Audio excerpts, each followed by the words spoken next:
Alright, I'm gonna make a video on how to make this really awesome salad that I made the other night. Because this is fun for me. Why not? Welcome to the bunker. What we're gonna do is we got the chicken outside grilling right now. It's been soaking in Italian dressing since yesterday afternoon, so it'll be really good and ripe. And then we got our grapes, we got our strawberries, got our carrots, we even got our salad stuff, a green mix. What do you call it? Spring mix. This stuff here. Salad in a box. So cute. Then we got some walnuts, black walnuts soaking in the water. And I got me some sugar right here. We're gonna put the walnuts in the sugar. Get them all good and wet and saturated like a breaded shrimp. Then we're gonna put them on the grill, on the skillet, and saute it. But first we gotta cut up some fruit and stuff. So we just grabbed us some strawberries here. Throw them right here on the counter. Already washed this little thing off, so don't worry about that. Get our Ka-Bar fighting knife. Every Marine should have one. So this does everything. The Ka-Bar fighting knife is an all-purpose knife. You can dig with it. You can kill people with it. You can shave with it if it's sharp enough. It's really, there's not much you can't do with a Ka-Bar fighting knife. It is marine proof, which is pretty cool. And this thing is not even that sharp, but it doesn't take a whole lot of effort to cut up strawberries. Alright. And what we'll do with the stems that we're not going to use, put them in our compost pile outside, and that is nasty, nasty stuff. But those worms in there are doing their job. So when it comes time to have a garden, we'll have plenty of nasty dirt. I washed these things up the other day. If you don't, all the chemicals that Monsanto puts in all the food will give you cancer and you'll die. It's probably not a good thing. But we're all going to die of something, so why not? It's part of the overall plan of the New World Order and the Illuminati, all that stuff. I know you're all shaking your heads right now. God, Todd, you're such an idiot. Such an idiot, Todd. Gosh. It's like Napoleon Dynamite. Alright, that should be enough. Well, these are black seedless grapes. I'm at Walmart for like $2, man. Which is pretty cool. And they're seedless. I don't like grapes with seeds in them because all those seeds get stuck in my teeth. Then I gotta go floss. That's never any fun. And then let blood come out of my mouth. Alright. So we're just going to cut this stuff up real quick while the walnuts are continuing to do their thing. So you're just showing me chopping up carrots because that's kind of boring, And so now we've got the essential ingredients for our salad. See, we're just going to put them all right there in a nice little pile, let them get acquainted with one another.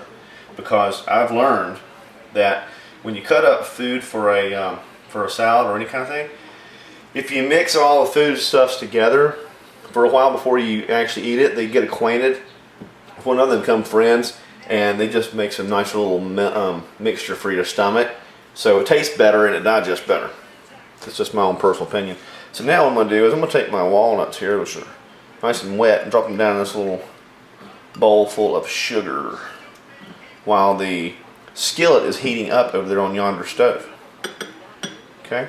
This is essential because the walnuts, all caked in sugar, makes everything so much better. Now it looks just like little walnuts covered in ice during a winter ice storm. Isn't that cute? And we're just going to saute these suckers in the skillet while the chicken continues to cook.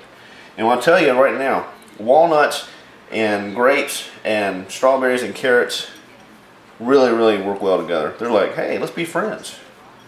We'll make this guy happy. We'll get in his belly and he'll be like, yum. Alright, so that's pretty much all we're going to do with that. Alright, here's what I figured out.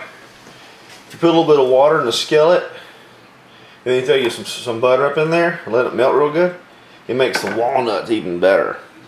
And I hear some of you right now complaining, who cares, Todd? Nobody cares about the way you make dinner. You just think you're funny, don't you? You just think you're funny all the time. No one really cares. People are just laughing at you. That's what they do. They're laughing. You're not funny, okay? And no one cares what you make for dinner. Nobody. That's what I've heard for so many years. Whining and crying and blubbering and criticism. I don't like criticism. I do if it's constructive, but if it's just to tear somebody down, take it somewhere else. You know, I'm all about enjoying life. So we're just going to melt this butter real good. Then we're going to throw in the walnuts and the sugar. And while that's getting ready, I'm going to go check on the chicken. All right, the chicken is almost done, really. I got this little Weber grill outside, and it, gosh, this cooks good. It uses little propane tanks like if you're gonna go camping, you know, at a campground. You get one of those camp stoves with propane, little propane tanks. You get at Walmart for like $2. That's what's cooking my chicken, and it will be amazing. I can tell you that right now. So what I'm gonna do right here, I'm gonna saute up my little mixture of black walnut, sugar, and butter for a little bit. Make it good and yummy. Promise you this is good. So this is going to take a few minutes. What's going to happen is I'm going to keep turning it and moving it around until all the water and butter stuff evaporates. I've used to just throw some sugar in there and some water, then throw the walnuts on top of it. But I've learned that if you just soak them in sugar first, it tastes better and it works better. Isn't that exciting? We're learning something. We're all learning together on Todd's Cooking Show. I reckon y'all are wondering what I'm doing on here. I'm making dinner. I'm cooking black walnuts on the grill. What I really mean is I'm cooking black walnuts on the skillet. Some folks call it a frying pan, but I call it a skillet. I reckon it's gonna be good too. I've had to do things for myself ever since I killed my mom or got sent to the nervous hospital. Yep, that's what I'm doing in here. I'm going to do this next part like Hillary Clinton would say it. It's perfectly okay for the walnuts to look brown and burnt after you have sauteed them for a while. Trust me, I have made a few mistakes in my life, but I assure you, the American people, that I know what I'm doing when it comes to cooking food.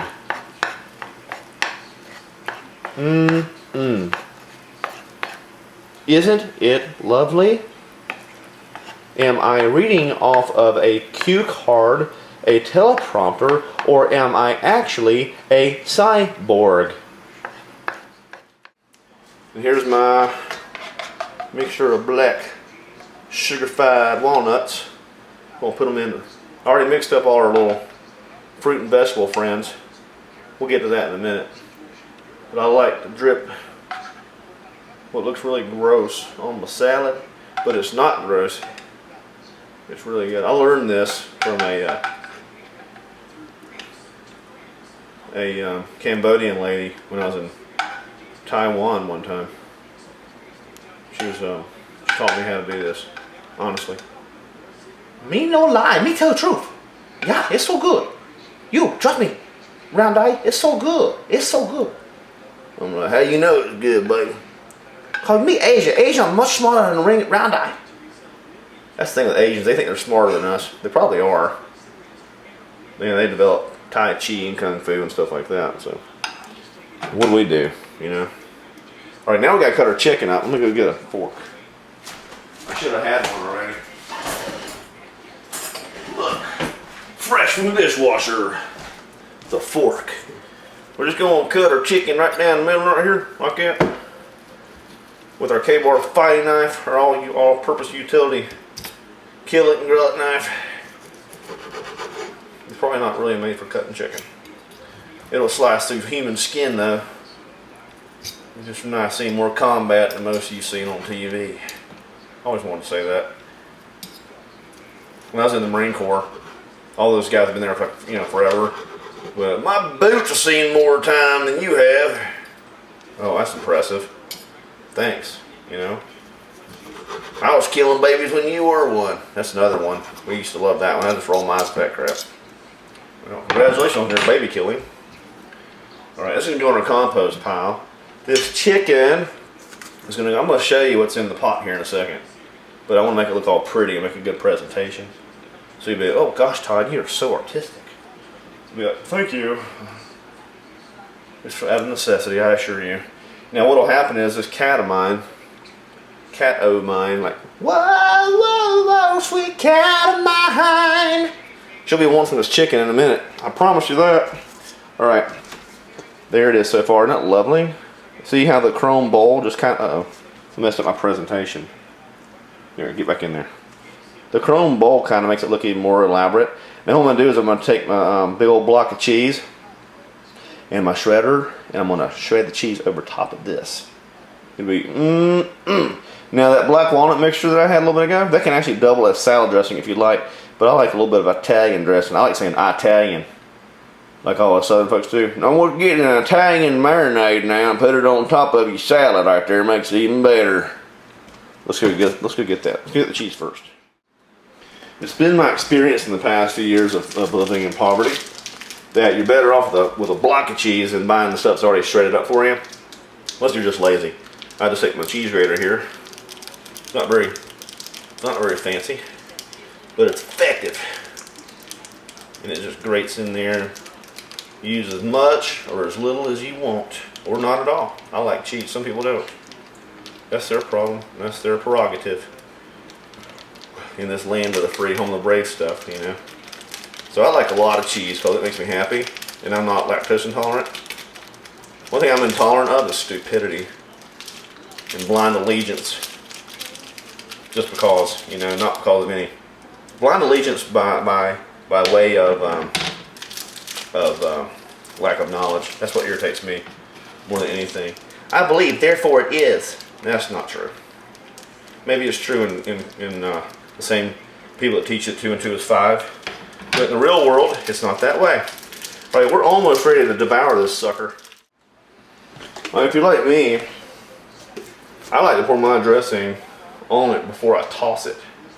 So I'm just going to dribble this stuff in there real good. I'm going to use the rest of this because it's almost gone anyway. So I use a lot of it marinating my chicken. And there. And we'll save that. We'll recycle it so all you recycling types be happy. Okay? So I'm a big believer in that kind of crap. Alright, there's our chicken. And there's our cheese on the chicken and the salad dressing in it. So now what we got to do is mix it up real good. Like I like to use my fingers because it's just me eating it. Nobody else seems to care. And what you got is a big gooey mess from that sugary stuff, the sugary walnut stuff. But that's okay. It's like having a dessert inside your salad. You're like, oh my gosh, I gotta try that. Yes, you do. I'm an expert. I like this. Honestly, it's like, you know, those sugary nuts you get at Christmas sometimes from your grandparents. You're like, oh, thanks. No, this is really a good deal because it's all gooey and chewy and stuff. I guarantee it's gonna be sweet. Mix that all up with everything else, and then you get one big happy family of stuff.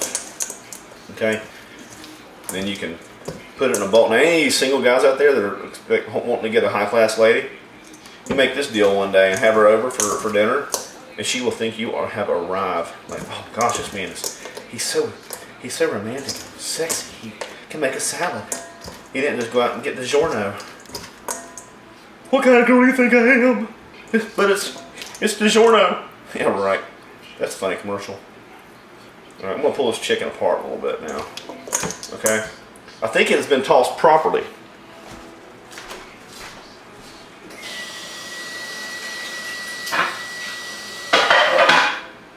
She got smile that's the same for me. Remind me of childhood memory. Whoa, whoa, whoa, sweet cat of mine. Sing it, Sophie. Meow. Meow, meow, meow. Meow, meow, meow, meow. Time lapse on this is about approximately 90 seconds or something. So now we're going to pour it in the plate. And I will try to refrain from singing any more Guns N' Roses songs. But it makes me happy when I got some food to eat that's not typical fast food grease. I live in fast food capital of North America, and you can ride down the main drag where all the restaurants are, and every time of the day, no matter what time of day or night it is, the most crowded place in town is McDonald's. There's a line out the door like they're giving away something in there. you know, and Bojangles or Bojangles, as for my Spanish speaking friends, is also right down the street. And that place is always crowded too. But this lovely dinner did not come from a fast food joint. It came from our creative process in using fresh ingredients. Isn't it pretty? Alright, so there you have it, folks. That's how you make my world famous salad. It really isn't that hard. And the good thing about it is, it's not an absolute recipe. You can do it any way you want to. It's just awesome because it's fun. You know, we use our mind, our head, and our brain to find solutions for fast food. Because fast food will kill you. Bad. Hope you enjoyed it. Like, comment, all whatever you do on the YouTube thing. Appreciate it. It encourages me to act a goofy fool. So go, you know, say what you want. Adios, muchachos. Vaya con Dios.